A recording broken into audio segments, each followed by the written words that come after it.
കഴിഞ്ഞ ദിവസം യൂട്യൂബിൽ തുറന്നപ്പോൾ തന്നെ നമ്മൾ കണ്ട ഏകദേശം എല്ലാവരും കണ്ട ഒരു വീഡിയോ ആയിരിക്കും.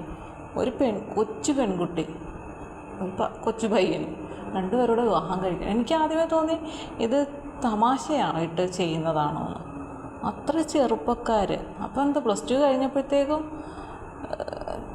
വീട്ടുകാരുടെ അടുത്തു നിന്ന് ഓടിപ്പോന്ന് വിവാഹം കഴിച്ച് പോവുകയാണ് അമ്പലത്തിൽ വെച്ച്. എന്ത് ഉറപ്പിൻ്റെ ബലത്തിലാണ് ഈ പയ്യൻ്റെ പുറകെ പോകുന്നത്? എന്ത് കണ്ടിട്ടാണ്? എന്തോ വലിയ കാര്യമായിട്ട് അത് ഒരു വീഡിയോ ആക്കി യൂട്യൂബിൽ ഇട്ടിരിക്കുന്നത്. ഇത് കാണുന്ന അച്ഛൻ്റെ അമ്മയുടെ ഹൃദയത്തിനുണ്ടാകുന്ന നൊമ്പരം എന്താണെന്ന് ഈ 2 ജീവികൾ മനസ്സിലാക്കുന്നുണ്ടോ? ഒരിക്കലും മനസ്സിലാക്കുന്നില്ല. അങ്ങനെയാണെങ്കിൽ മനസ്സിലാക്കുമെങ്കിൽ ഒരിക്കലും ഒന്നുകിൽ അവരുടെ അടുത്തുനിന്ന് പോന്നു എന്നുള്ളത് അവർക്ക് സഹിക്കാൻ പറ്റാത്ത ഒരു വേദനയാണ്. അതുകൂടാതെ അതെല്ലാം ഒരു വീഡിയോ ആക്കി യൂട്യൂബിലും കൂടി ഇട്ടേക്കുന്നു. അനുഭവിക്കാൻ പോകുന്നത് ആരാണ്? നമുക്ക് കണ്ടറിയാം.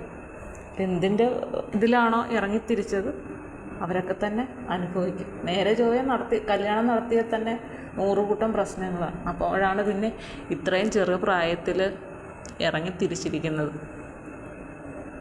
പയ്യനൊക്കെ കുറച്ച് മോഡേൺ സ്റ്റൈലിലൊക്കെ എന്നിട്ട് ബൈക്കിലൊക്കെ പോയേക്കാണ്. അത് ഇപ്പോഴും ഞാൻ വിചാരിക്കുന്നുണ്ട് അത് ഒരു ജസ്റ്റ് ഒന്ന് ഷൂട്ടിങ്ങിന് വേണ്ടിയിട്ടുള്ളതായിരിക്കട്ടെ എന്ന് ഞാൻ കരുതുകയാണ്. ഈ സമയത്ത് അവർക്ക് തോന്നുന്ന ഒരു ഫീലിംഗ് എന്ന് വെച്ചാൽ എന്താണ്? ഈ ടൈമിൽ ആ കുട്ടികൾക്ക് പരസ്പരം തോന്നുന്നത് ജസ്റ്റ് ഒരു അട്രാക്ഷൻ മാത്രമാണ്, ഒരു ആകർഷണം. സ്ത്രീക്ക് പുരുഷനോടും പുരുഷന് സ്ത്രീയോടും തോന്നുന്ന ഒരു ആകർഷണമാണ്. കാരണം ഞാനത് അത്ര ഇതായിട്ട് പറയാമെന്ന് കാരണം ഒരു പ്യുവറായിട്ടുള്ള ലവ് അല്ലെങ്കിൽ സ്നേഹമാണെങ്കിൽ അത് ഇത്ര പെട്ടെന്ന് ഒരു വിവാഹത്തിലേക്ക് വരില്ല. കുറച്ചെങ്കിലും ഒരു ചിന്ത ഉണ്ടാവും. ഇത്ര പ്രായമേ ഉള്ളൂ, ഇതിൻ്റെ പ്രശ്നങ്ങൾ എന്താണ്? വെയിറ്റ് ചെയ്യണം അല്ലേ? വെയിറ്റ് ചെയ്യുക. ഇത് അറിയില്ല. മിക്കയിടത്തും ഇപ്പോൾ ഇങ്ങനെയുള്ള ഒത്തിരി വീഡിയോസ് കാണുന്നുണ്ട്. കല്യാണം കഴിഞ്ഞ് നിന്ന് ചെല്ലുമ്പോഴായിരിക്കും വീട്ടുകാർ അറിയുന്നത് മോനൊരു പെണ്ണിനെ കൊണ്ട് വന്നിരിക്കുന്നു. വീട്ടുകാരെന്ത് ചെയ്യാൻ പറ്റും? അതാണ് ഇന്നത്തെ കാലത്തിൻ്റെ പോക്ക്. എല്ലാവരും അച്ഛനും അമ്മയൊക്കെ ഭയങ്കരമായിട്ടും കഷ്ടപ്പെട്ട് അധ്വാനിച്ചുകൊണ്ട് വന്ന് മക്കൾ പറയുന്ന രീതിയിൽ അവരെ പഠിപ്പിച്ച് ഫോൺ മേടിച്ചു കൊടുത്ത്, ഡ്രസ്സ് വാങ്ങിച്ചു കൊടുത്ത്, ഇഷ്ടപ്പെട്ട ആഹാരം വാങ്ങിച്ചു കൊടുത്ത്, പോക്കറ്റ് മണിയൊക്കെ കൊടുത്ത് പഠിക്കാൻ വിട്ടു. അത് പഠിത്തവും കഴിഞ്ഞ് അവരവരുടെ ജീവിതം തിരക്കിപ്പോയി. ലാഭമല്ലേ? ഒന്നോർത്താൽ ലാഭമല്ലേ? ഇത്ര നാളും എൻ്റെ അച്ഛനും അമ്മ എനിക്ക് വേണ്ടി കഷ്ടപ്പെട്ടു. ഇനി എന്നെ വിവാഹം കഴിച്ച് വിടാനും കൂടെ വേണ്ടിയിട്ട് നിങ്ങൾ കഷ്ടപ്പെടേണ്ട.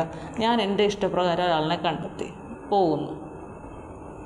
അതായിരിക്കാം ഒരു പക്ഷേ ആ പെൺകുട്ടിയുടെ മനസ്സിൽ. എന്നേ പറയാൻ പറ്റുള്ളൂ. എന്തായാലും നന്നായിട്ട് ജീവിച്ചാൽ അവരവർക്ക് കൊള്ളാം അല്ലേ? നന്നായിട്ട് ജീവിച്ചില്ലെങ്കിലോ ഈ വേദന മൊത്തം അനുഭവിക്കുന്ന വീട്ടുകാർ തന്നെയായിരിക്കും. അതും കൂടെ ചേർത്ത്. എന്തിനാണോ ഇങ്ങനെയൊക്കെ ഓരോ കോപ്രായങ്ങൾ കാണിക്കുന്നത് അല്ലേ? പ്രതികരിക്കണം, എല്ലാവരും പ്രതികരിക്കണം. ഇങ്ങനെയൊക്കെ കാണുമ്പോൾ പുച്ഛത്തോടുകൂടി തള്ളണം. പിന്നെ ഇവർക്കൊക്കെ ചിലപ്പോൾ യൂട്യൂബ് ചാനൽ ഉണ്ടാവുമായിരിക്കും. അപ്പം ഇങ്ങനെയൊക്കെ ഉള്ള ഇത് കാണുമ്പോൾ 10 പേര് കൂടുതൽ അത് കാണും. ചിലപ്പം അതിനും കൂടെ വേണ്ടിയായിരിക്കും. കാരണം ഇപ്പോൾ അതാണല്ലോ ഒരു ട്രെൻഡെന്ന് പറയുന്നത്. വീട്ടിൽ നടക്കുന്ന എന്ത് അലങ്കോലവും വീഡിയോ ആക്കി അങ്ങോട്ട് യൂട്യൂബിലോട്ട് ഇടുക. അത് ആളുകളെല്ലാം കണ്ട് എൻജോയ് ചെയ്യട്ടെ, വ്യൂസ് കൂടുതലുണ്ടാവട്ടെ, അതുവഴി എനിക്ക് കാശ് ഇഷ്ടം പോലെ കിട്ടട്ടെ എന്നൊറ്റ കാര്യമുള്ളൂ. യൂട്യൂബിൽ വീഡിയോ ഇടാൻ വേണ്ടിയിട്ട് തന്നെ പല രീതിയിലുള്ള പരിപാടികൾ കാണിച്ചു കൂട്ടുന്നുണ്ട് ഓരോ വീഡിയോയിൽ. എല്ലാം നല്ലതിനായാൽ ഓക്കെ. ചിലർ ഇതെല്ലാം കണ്ടിട്ട് സന്തോഷിക്കും. കുറേ സമയം പോവും എന്നേ ഉള്ളൂ അല്ലേ? കുറേ സമയം പോവും. എല്ലാവർക്കും വീഡിയോ മാത്രം കാണാനുള്ള കാഴ്ചകളാണ് എല്ലാവർക്കും അന്വേഷിച്ച് പോകുന്നത്. പറയുന്നതൊന്നും ആർക്കും കേൾക്കണ്ട. പറയുന്നത് കാര്യമായിട്ട് പറയുന്നത് ആർക്കും കേൾക്കുകയും വേണ്ട. ജീവിതം എങ്ങനെയായാലും കുഴപ്പമില്ല. ഞങ്ങൾക്കിത് കുറേ വീഡിയോസ് കണ്ട് അതിലിങ്ങനെ ആനന്ദം കൊണ്ടിരിക്കുക എന്നുള്ളതാണ്. ഞാനിത് കാണുമ്പോൾ ഇതെന്തോ നോക്കുക, ഞാൻ അപ്പോഴേ മാറ്റും. നമുക്കിവിടെ നിന്നും അല്ല സമാധാനം കിട്ടുന്നത്. എല്ലാം വേണം. അതും കാണണം, ഇതും കാണണം, എല്ലാം കാണണം. പക്ഷേ അഡിക്റ്റായി പോകില്ല ഒന്നിനും. അത് ഒരു കാര്യത്തിനും അഡിക്റ്റായി പോകില്ല. അത് നമ്മുടെ ജീവിതത്തെ ശരിക്കും ബാധിക്കും. അതിനൊരു മാറ്റവുമില്ല. പിന്നീട് വരുന്ന ദുഃഖിച്ചിട്ടും കാര്യമില്ല, ഒന്നും ഓർത്തിട്ട്. ഇതെല്ലാം ആലോചിക്കുന്നൊരു സമയമുണ്ട്, വാർദ്ധക്യകാലം. അതുവരെ നമ്മളിങ്ങനെ അങ്ങനെ പോവും. ശരിയല്ലേ?